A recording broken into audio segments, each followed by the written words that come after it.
آج کل جو بیماریاں ہیں اس کی ایک وجہ یہی ہے کہ عورتیں خالی گھروں میں بیٹھی رہتی ہیں، کوئی کام نہیں کرتی ہے، جس کی وجہ سے وہ سست ہو جاتی ہے۔ سستی یہ اس سے پناہ مانگی گئی ہے، اللہم انی اعوذ بک من العجز والکسل، سستی سے پناہ مانگی گئی، اللہ مجھے سستی سے بچا لے۔ تو کام کاج میں عورتوں کو لگنا چاہیے۔ تو گھر کے کام تو فرمایا کہ سوتے وقت 33 مرتبہ سبحان اللہ، 33 مرتبہ الحمدللہ، 33 مرتبہ یا 34 مرتبہ اللہ اکبر پڑھ لیا کرو، یہ خادم سے تمہارے لیے بہتر ہے۔ تو آپ نے اپنی بچی کے لیے گھر کی چیزوں کا، گھر کے کاموں کا انتخاب کیا، تو گھر کی زندگی عورت سے چلے گی، مرد باہر کے کام کرے گا۔ آج کل جو معاشرے میں لڑائیاں جھگڑے ہو رہے ہیں، فسادات،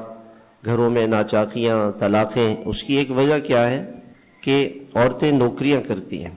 اور عورتیں یہ کہتی ہیں کہ جی ہم پیسے کماتی ہیں تو ہمیں شوہر کی تو ہم محتاج نہیں ہیں، اور وہ عورت ناقص عقل ہوتی ہے، اس کو پوری طرح کی بات نہیں سمجھ میں آتی ہے، تو وہ کہتی ہے جب میں خود کما رہی ہوں تو مجھے کیا ضرورت ہے شوہر کی بات ماننے کی، لہذا وہ شوہر کی نافرمانی کرتی ہیں، شوہر کی خدمت نہیں کرتی ہیں۔ یہ معاشرہ کافروں کا تھا جو آہستہ آہستہ مسلمانوں میں آ گیا۔